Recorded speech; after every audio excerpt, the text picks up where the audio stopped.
So it was Clermont-Foot coming through with a big victory against Paris Saint-Germain. So Messi's time at France has been very, very interesting. I, again, never dreamt that Messi would leave Barcelona, but in the end, he ended up in France. Looks like the PSG fans never warmed up to him.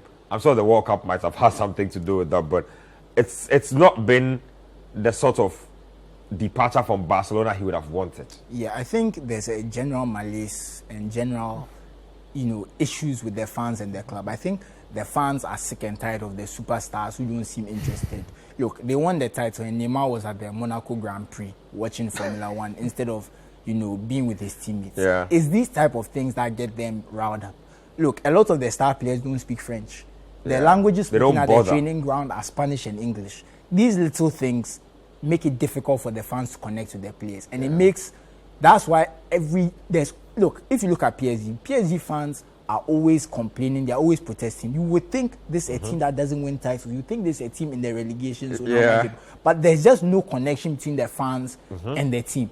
The Qatari project has failed in that regard. They've brought the glamour, they've brought the titles. They've not won the Champions League yet, but I think it's a matter of when, not if. Because you see them letting go of this investment sooner or later, because I feel like it was related to the World Cup. It was part of the World Cup program. I don't think so. I think they will keep it, but I think it needs to be retooled. I think one of the first things they should focus on is French talents. Look at how well French players are doing around the world and in different clubs. Yeah. If PSG had held on to their core players who have come through their system or born and bred in Paris, as they say, they'd probably be winning the league every year regardless. They wouldn't need Messi. They wouldn't need Neymar. They wouldn't need Sergio more Ramos. Connection to their family. Exactly. So I think what they need to do is focus on being a more homegrown product and plugging a few holes in a few positions. Maybe your lead attacker or a superstar winger from abroad to kind of supplement a French core. I think if they focus on building that, it can get it. And speaking about Messi, look, he came.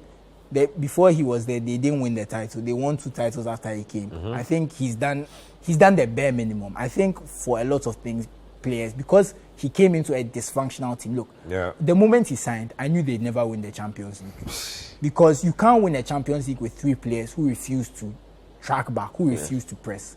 Most teams can accommodate 1 player who doesn't press. At best 2.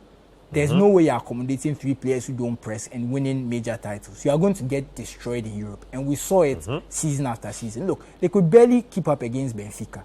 So I wasn't expecting them to go into a knockout stage and do something good. We saw them against Madrid last season. And even against Madrid, I would say they were better for most of the time, but they let their concentration slip.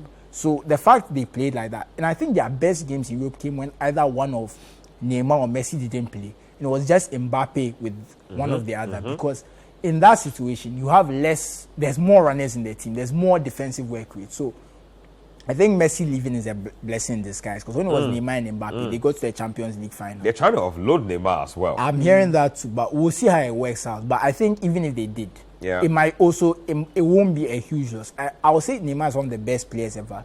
The attacking output is great, but there's the lack of defensive output. And I think even off the ball, even when the team is in possession, doesn't make enough runs. So I think they won't lose anything. They're able to get in a quality player who's willing to make runs off the ball, willing to track back, willing to put in the hard yards. I don't think Neymar has that anymore. I think he needs the team to build around him, and Mbappe's presence means that's not possible. Mbappe himself might probably be plotting an exit sooner than later with all the turmoil going on. But how would you rate Messi's time at PSG? I mean, if you look at it from his personal perspective, I'm sure he'll say 10 out of 10, because I think about it from the angle that playing at Barcelona, being, especially during some of the more dysfunctional later years, being the only threat in that team, the person still expected to carry the team to success week in, week out. His body was taking a bashing in a way that was probably not sustainable.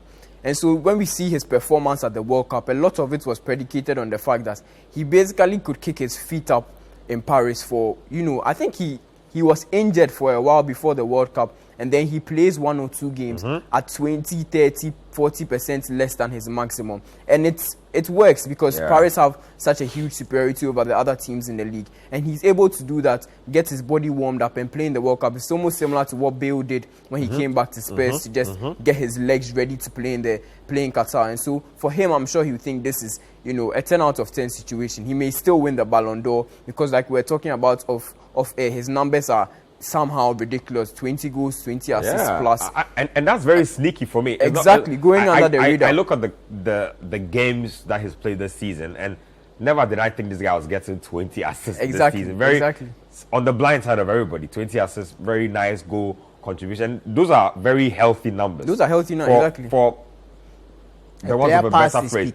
We like to say that it's been unimpressive, it's been whatever it is appears, but you look at the numbers and you ask yourself, these are somebody's all-time numbers. Somebody might never make these type of numbers ever in their life. So, I mean, I think it's great. I'm just curious to see where he ends. Looks like the Saudi rush is on.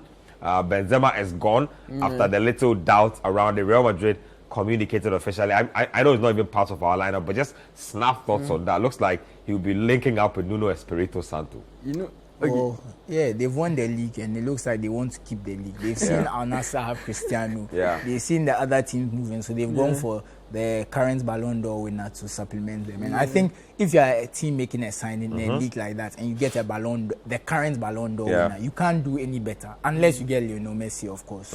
I think for Etihad, I think it's a great signing. I think the Saudi league will have a lot more eyes on it because if we have Cristiano Ronaldo, Benzema, and potentially Lionel Messi, all with their own teams, I think a lot of people will be buying whichever cable package or whatever has the Saudi league and trying to catch some games.